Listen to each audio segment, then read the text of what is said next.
Proses pemberian cuka sampai menjadi bunga tahu. Memberi cukanya pelan-pelan saja biar tidak hancur. Dan ini yang dinamakan bunga tahu. Pati tahu yang sudah masuk proses pencukaan.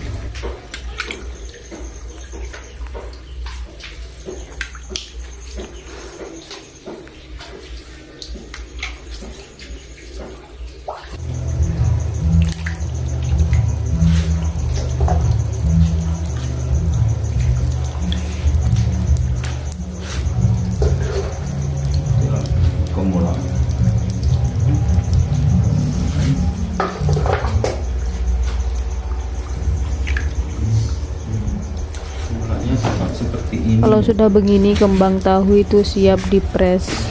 Untuk airnya saya ini pakai gentong kayak gitu ya. Kadang ini kurang-kurang guys airnya.